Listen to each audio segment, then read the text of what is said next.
Samahan natin si Lira sa kanyang paglalakbay mula sa bukid patungo sa Maynila, kung saan naghihintay ang mga pangarap at hamon.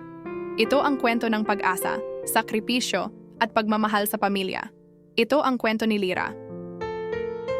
Maaga pa lamang ay gising na si Lira.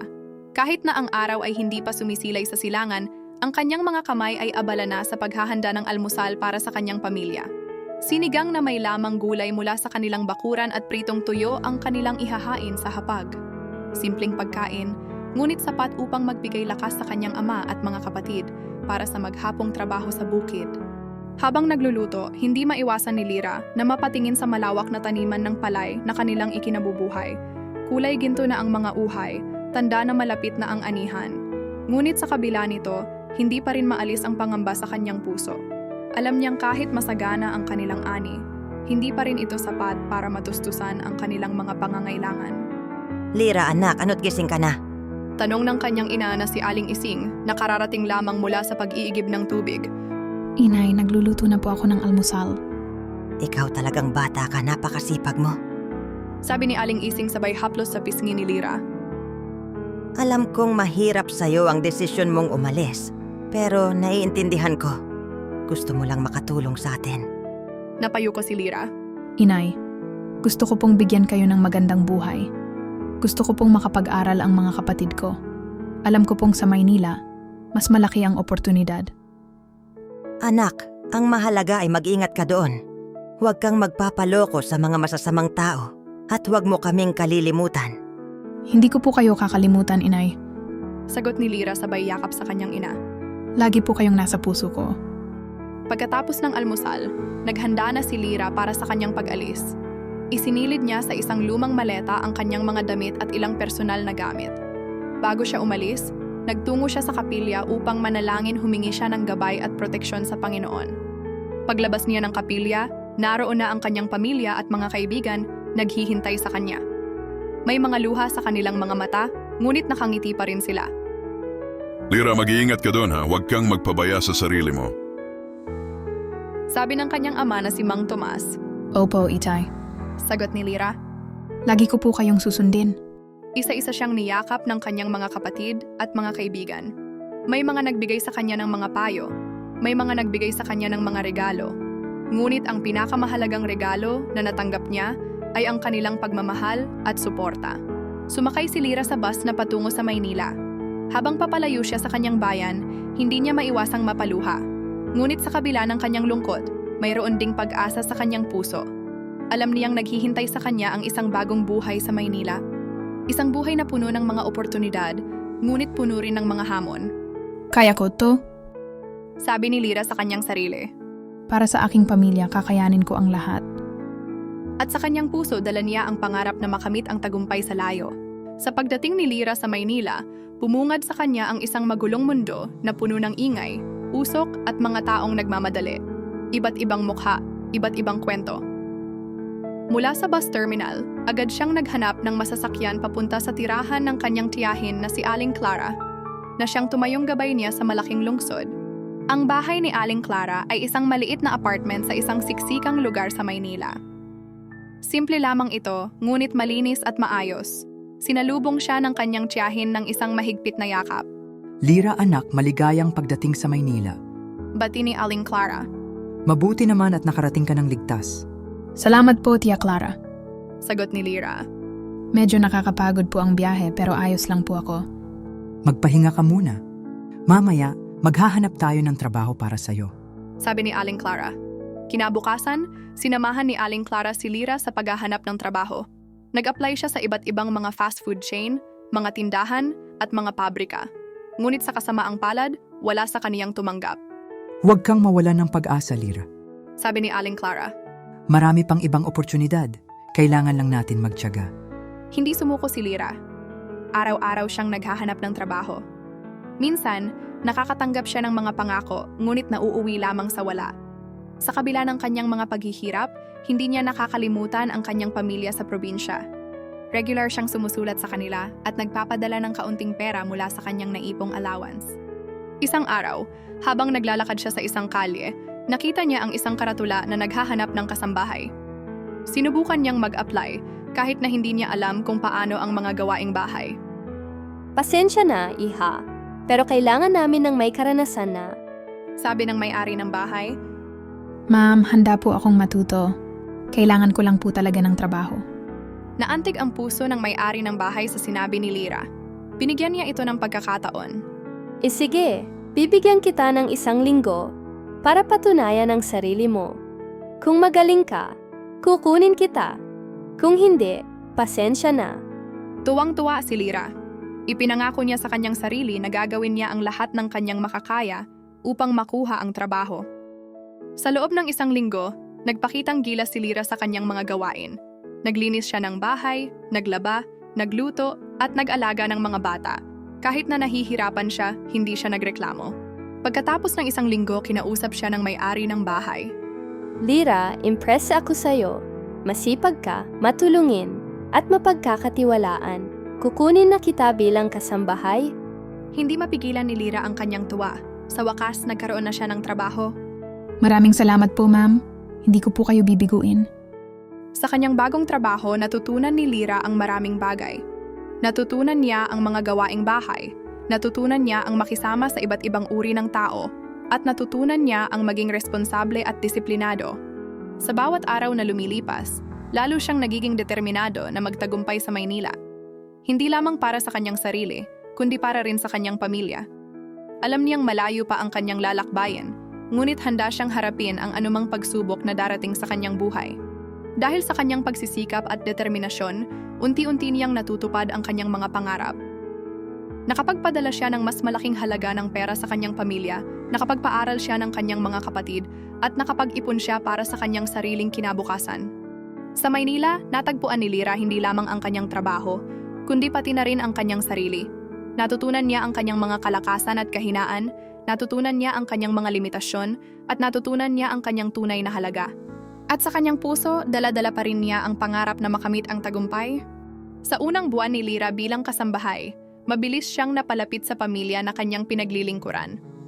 Ang mga anak ng kanyang amo, sina Miguel at Sofia, ay itinuring na siyang parang ate. Tinuturuan niya ang mga ito sa kanilang mga aralin, kalaro sa mga laro, at kasama sa mga simpleng kasiyahan. Isang araw, habang naglilinis si Lyra sa hardin, nakilala niya si Mang Tomas, ang hardinero ng kanilang kapitbahay. Isang matanda na si Mang Tomas, ngunit puno ng karunungan at karanasan. Madalas silang nagkukwentuhan tungkol sa buhay, pangarap at pag-asa. Lyra, iha, huwag kang matakot mangarap. Payo ni Mang Tomas. Ang pangarap ang nagbibigay kulay sa ating buhay. Salamat po, Mang Tomas. Kailangan ko po talaga ng mga salitang iyan. Hindi nagtagal, nakilala rin ni Lyra si Elena, ang kasambahay ng pamilya Reyes na katabi ng bahay ng kanyang amo. Naging matalik silang magkaibigan. Sa kanilang mga libreng oras, namamasyal sila sa parke, nanonood ng sine, at nagkukwentuhan tungkol sa kanilang mga problema at pangarap. Lyra, ang swerte mo at nakarating ka sa Maynila. Sabi ni Elena. Dito, marami kang oportunidad na hindi mo makikita sa probinsya. Oo nga, Elena. Pero hindi pa rin madali ang buhay dito. Marami pa rin akong pagsubok na kailangang harapin. Isang araw, nagkasakit si Aling Clara.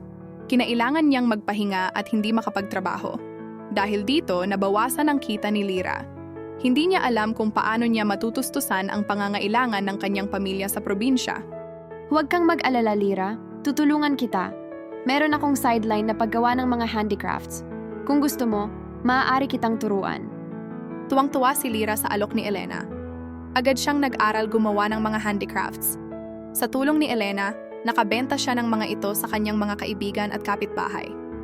Dahil dito, nakatulong siya sa pagtustos ng pangangailangan ng kanyang pamilya. Ngunit hindi natapos ang mga pagsubok ni Lyra. Isang araw, nalaman niya na ang kanyang pamilya sa probinsya ay nangangailangan ng malaking halaga ng pera para sa operasyon ng kanyang ina. Hindi niya alam kung saan siya kukuha ng pera. Huwag kang mawalan ng pag-asa, Lyra.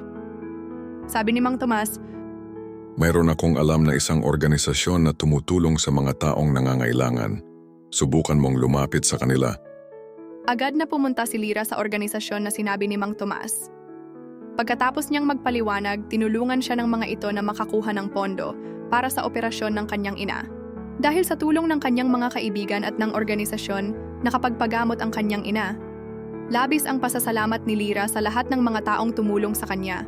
Sa mga bagong kaibigan at bagong pagsubok na dumating sa kanyang buhay, lalo siyang naging matatag at determinado na magtagumpay sa Maynila. Alam niyang hindi madali ang buhay, ngunit handa siyang harapin ang anumang pagsubok na darating sa kanyang buhay. Sa paglipas ng mga buwan, naging matatag ang buhay ni Lyra sa Maynila. Nakatulong siya sa kanyang pamilya sa probinsya at nakapag-ipon na rin siya ng kaunting pera para sa kanyang sarili. Ngunit sa kabila ng kanyang mga tagumpay, hindi niya nakakalimutan ang kanyang pangarap na makapag-aral.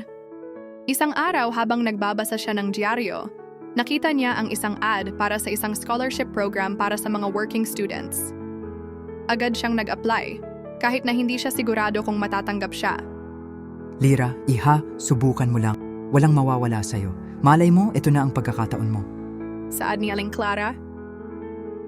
Pagkatapos ng ilang linggo, nakatanggap si Lyra ng isang tawag mula sa scholarship program. Natanggap siya, labis ang kanyang tuwa. Hindi ako makapaniwala, Tia Clara. Natanggap ako sa scholarship program. Sabi ko na sa'yo, Lyra, magtiwala ka lang sa iyong sarili. Sa tulong ng scholarship program, nakapag-enroll si Lyra sa isang universidad sa Maynila. Kinuha niya ang kursong Business Administration. Sa una, nahirapan siya sa pag-aaral dahil matagal na siyang hindi nag-aaral. Ngunit hindi siya sumuko. Nag-aral siya ng mabuti at humingi siya ng tulong sa kanyang mga kaklase. Lyra, ang galing mo. Sabi ng kanyang kaklaseng si Ben. Ang sipag mo mag-aral. Kailangan ko lang talaga magsikap, Ben.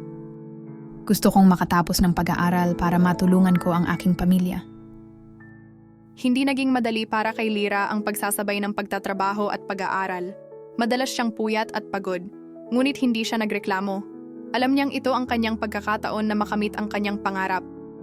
Sa tulong ng kanyang mga kaibigan, pamilya at mga guro, nakayanan ni Lyra ang kanyang mga pagsubok. Sa bawat araw na lumilipas, lalo siyang nagiging determinado na magtagumpay.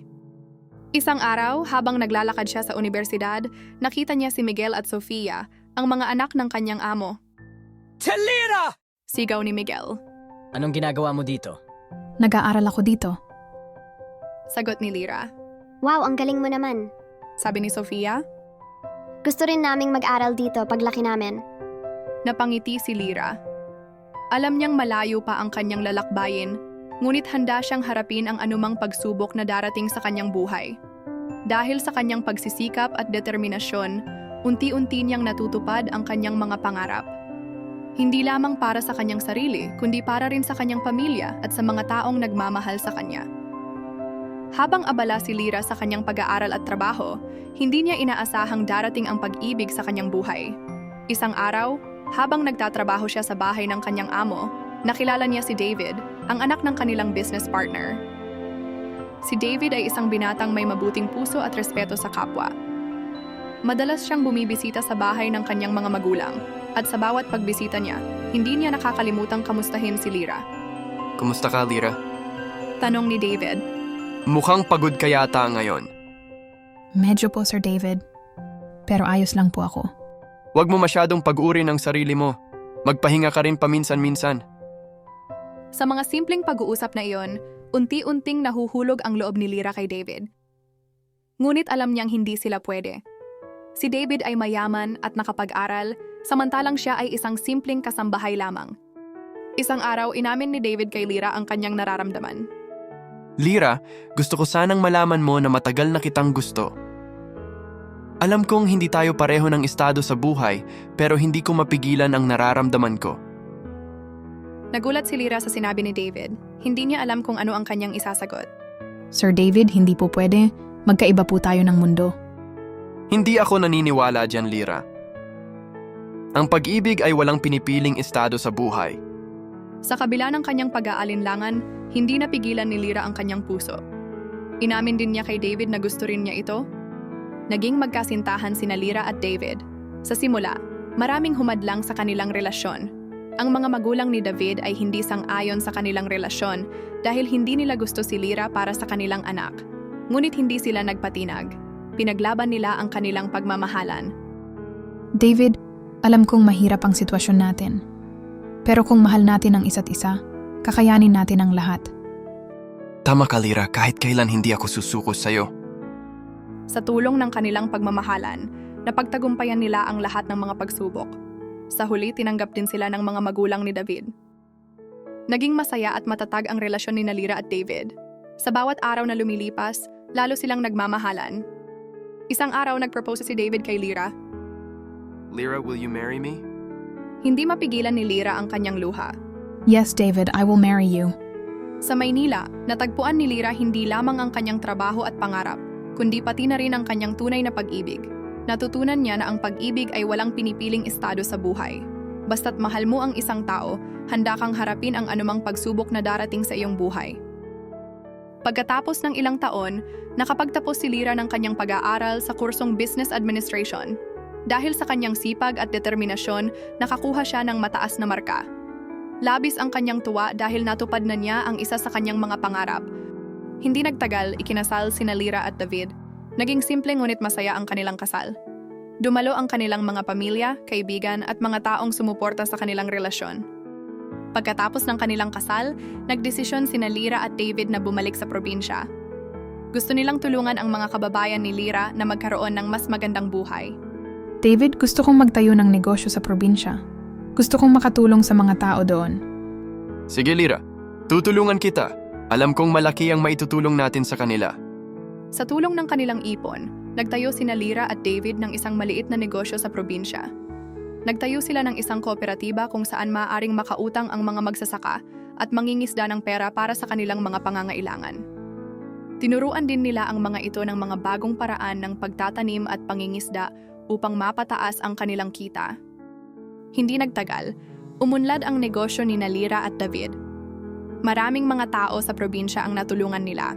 Dahil dito, lalo silang naging masaya at kontento sa kanilang buhay. Isang araw, bumisita si Lira sa puntod ng kanyang mga magulang. Nanay, tatay, narito na po ako. Natupad ko na po ang aking mga pangarap.